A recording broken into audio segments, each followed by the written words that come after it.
భారత్లో ఎన్నో కోటలు ఉన్నాయి. కానీ వాటిలో కొన్నిటికి మాత్రమే ఈ ప్రపంచమంతా గుర్తింపు ఉంటుంది. మన దేశ చరిత్రను తెలిపే ఎన్నో కోటలు ఉన్నాయి. ఆ కోటలలో ఒకటే జింజీ కోట. దాని జింజీ దుర్గ్ లేదా సెంజీ దుర్గ్ అని కూడా పిలుస్తారు. దీని గురించి అద్భుతమైన విషయం ఏంటంటే ఈ కోటని 7 కొండలపైన నిర్మించారు. ఈ కోటని ముఖ్యంగా కృష్ణగిరి, చంద్రగిరి, రాజగిరి అనే 3 కొండలపైన నిర్మించారు. మన ఇండియాలో ఉన్న గొప్ప కోటల గురించి మాట్లాడుకుంటే అందులో దీని పేరు ఖచ్చితంగా ఉంటుంది. పుదుచ్చేరిలో ఉన్న ఈ కోటను 9వ శతాబ్దంలో చోళ రాజవంశీకులు నిర్మించారు. ఈ కోట కొండపైన ఉండటం వలన టూరిస్టులు దీన్ని దర్బార్కు వెళ్లడానికి కనీసం 2 గంటల సమయం పడుతుంది. ఈ అద్భుతమైన కోట చుట్టూ పెద్ద పెద్ద గోడలు ఉన్నాయి. ప్రాచీన కాలంలో దీనిని ఆక్రమించడానికి వేరే రాజ్యాల రాజులు 1కి 2 సార్లు ఆలోచించేవారు. ఛత్రపతి శివాజీ కూడా ఈ కోటని గొప్ప కోటగా భావించేవాడు. బ్రిటిష్ వాళ్ళు కూడా దీనిని ఈస్ట్ ట్రాయ్ అని పిలిచేవారు. ఈ కోటని ఆక్రమించడానికి అన్ని రాజ్యాల వారు ప్రయత్నించారు. నిజానికి ఈ కోటని నిర్మించి 18 శతాబ్దాలు ముగిసింది. దీనిని చోళ వంశపు రాజులు నిర్మించారు. దీని చరిత్ర చాలా ఆశ్చర్యంగా ఉంటుంది. దీనిని 9వ శతాబ్దంలో చోళ రాజవంశీకులు కోటగిరి కొండలపైన నిర్మించారు. 14వ శతాబ్దంలో విజయనగర సామ్రాట్లు దీన్ని బాగా అభివృద్ధి చేశారు. ఆ తర్వాత వాళ్లు దీన్ని రాజధాని చేశారు. దాని పేరు సెంజీ అని పెట్టారు. ఈ కోట దూరం నుంచి చూడడానికి చాలా అందంగా కనిపిస్తుంది. కానీ ఈ కోటను దగ్గరకు వెళ్లి చూస్తే చాలా రహస్యకరంగా అనిపిస్తుంది. ఎంతోమంది రాజులు చాలాసార్లు దీన్ని ఆక్రమించాలని ప్రయత్నించారు. దీనికోసం ఎంతోమంది యుద్ధాలు కూడా చేశారు. ఛత్రపతి శివాజీ కూడా దీన్ని ఆక్రమించాలనుకున్నాడు. ఛత్రపతి శివాజీ ఈ కోట గురించి పూర్తిగా తెలుసుకోవాలనుకున్నాడు. అందుకనే అతను ఈ కోట లోపల చాలా సమయం గడిపాడు. కానీ అతనికి ఈ కోట గురించి ఏ విషయం తెలియలేదు. ఇది ఒక రహస్యమైన కోట అని ఛత్రపతి శివాజీ గారు అన్నారు. దీని గురించి కేవలం చోళ వంశీయులకు మాత్రమే తెలుసు. కానీ అప్పటికే చోళ వంశీకులు అందరూ చనిపోయారు. నిజానికి చోళ వంశపు రాజులు వాళ్ల ఆయుధాలని, బంగారాన్ని సురక్షితంగా ఉంచుకోవడం కోసం భూగర్భంలో ఒక రహస్యమైన గదిని నిర్మించారు. ఆ రహస్యమైన ప్రదేశానికి ఒక్క ద్వారమే ఉంది. ఆ ద్వారం కూడా కోట పైభాగంలో ఉంది. కాని కోట పైభాగంలో ఎవరికీ ఏ ద్వారం కనిపించలేదు. కాని ఛత్రపతి శివాజీ గారు మాత్రం కోటపైన ఏ రాయి అయితే వర్ణించడానికి పెట్టారో ఆ రాయి నుంచే రహస్యమైన గదికి దారి ఉందని చెప్పాడు. కాని ఆ ద్వారం ఎలా తెరుచుకుంటుందో, అసలు ఎటువైపు నుంచి తెరుచుకుంటుందో ఎవరికీ తెలియదు. నిజానికి శివాజీకి డబ్బు కానీ నిధి కానీ అవసరం లేదు. అందుకనే అతను ధనాన్ని, ఖజానాన్ని వెతకలేదు. అసలు ఖజానాన్ని వెతికే ప్రయత్నం కూడా చేయలేదు. కేవలం శివాజీ ఆ కోట గురించి పూర్తిగా తెలుసుకోవాలనుకున్నాడు. మొఘలులు మన దేశాన్ని ఆక్రమించినప్పుడు కూడా వాళ్లు ఆ రహస్యమైన గదిని వెతకడానికి చాలా ప్రయత్నించారు. కానీ వాళ్లకు కూడా ఆ రహస్యమైన గది జాడ దొరకలేదు. ఈ కోటలో ఎన్నో రహస్యమైన సొరంగాలు, రహస్యమైన దారులు ఉన్నాయి. వాటి సాయంతోనే చోళరాజులు ఒక రాజ్యం నుంచి ఇంకొక రాజ్యానికి వెళ్తారు. ఖజానాన్ని వెతకడం కోసం మొఘలులు ఎంతోమంది సైనికులను పంపించారు. వాళ్లలో చాలామంది చనిపోయారు. వాళ్లకి ఎప్పటికీ ఖజానా దొరకకపోవడంతో గన్ పౌడర్తో కోటను పేల్చాలని అనుకున్నారు. దానికోసం వాళ్లు ఈ కోట చుట్టూ గన్ పౌడర్ని వేశారు. కానీ ఆ గన్ పౌడర్ని పేల్చిన తర్వాత కూడా ఈ కోటకి ఏమీ కాలేదు. మొఘలులు దీనిని ధ్వంసం చేయడానికి సాయశక్తులా ప్రయత్నించారు. కానీ ఈ కోటని కొద్దిగా కూడా ధ్వంసం చేయలేకపోయారు. దీని తర్వాత వాళ్ళు ఈ కోటలో ఉన్న రహస్యాలు తెలుసుకోవాలని ప్రయత్నించారు. అయినా కూడా వాళ్ళకి ఏమీ దొరకలేదు. ఫ్రెండ్స్, చోళ వంశపు రాజులు కోటలోని గోడలపైన హిందూ దేవతల, దేవుళ్ల విగ్రహాలను చెక్కించారు. మొఘలులు వాటిని పూర్తిగా ధ్వంసం చేశారు. అయినా కూడా మీకు ఈరోజు కోటలో దుర్గాదేవి, శివుడు, కృష్ణుడి విగ్రహాలు కనిపిస్తాయి. మొఘలుల ఆఖరి చక్రవర్తి బహదూర్ షా మన దేశాన్ని పరిపాలించినప్పుడు ఈ కోట గురించి బ్రిటిష్ వాళ్లకు తెలిసింది. బ్రిటిష్ వాళ్ళు మొఘలులపైన దాడి చేసి ఈ కోటని ఆక్రమించుకున్నారు. వాళ్ల సైనికులతో ఈ కోటలో ఖజానా కోసం వెతికించారు. కానీ వాళ్లకు కూడా ఈ కోటలో దాగి ఉన్న ఖజానా ఏం దొరకలేదు. కోటలో దాగి ఉన్న నిధిని వెతకడం కోసం బ్రిటిష్ వాళ్ళు సైనికులని కొన్ని టీములుగా విభజించారు. దాదాపు 6 నెలల వరకు కోటలో ఉన్న నిధి కోసం వెతికించారు. అయినా కూడా వాళ్లకి ఏం దొరకలేదు. బ్రిటిష్ వాళ్ళప్పుడు బ్రిటన్ నుంచి కొన్ని మిషన్లు కూడా తెప్పించారు.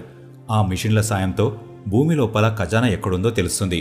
కానీ ఈ మిషన్లు కోట దగ్గరికి తీసుకెళ్లగానే వాటిలో కొన్ని సమస్యలు వచ్చాయి. ఆ తర్వాత ఓటమిని అంగీకరించి బ్రిటిష్ వాళ్ళు కూడా అక్కడి నుంచి వెళ్లిపోయారు. కానీ బ్రిటిష్ వాళ్ళు ఈ కోటను చాలా పొగిడారు. వాళ్ళు తమ జీవితంలో ఇలాంటి కోటను చూడలేదని చెప్పారు. ఈ ప్రపంచంలో మళ్లీ ఇలాంటి కోటను ఎవరూ నిర్మించలేరని చెప్పారు. ఫ్రెండ్స్, ఇప్పుడు ఈ కోటలోని భూగర్భ ప్రదేశం గురించి తెలుసుకుందాం. రహస్యమైన గది నిజంగానే ఉంది. అందులో ఎంత ఖజానా ఉందంటే దాని సాయంతో మన భారతదేశంలో పేదరికం పూర్తిగా దూరమవుతుంది.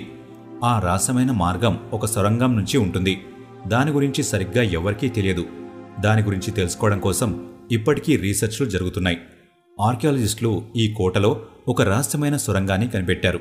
ఈ సొరంగంలో మీరు సరిగ్గా వెళ్తే కోట బయటకు చేరుకుంటారు.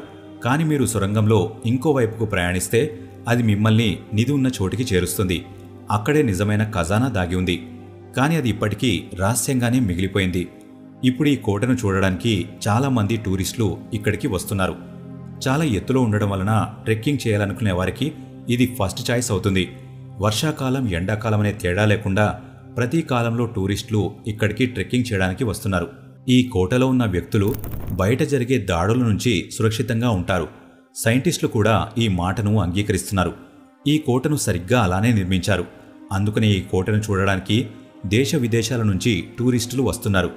ఈ కోటపైన మొఘలులు, మరాఠాలు, డెక్కన్ సుల్తాన్లు, బ్రిటిష్ వాళ్ళు ఇంకా ఎంతోమంది దాడి చేశారు.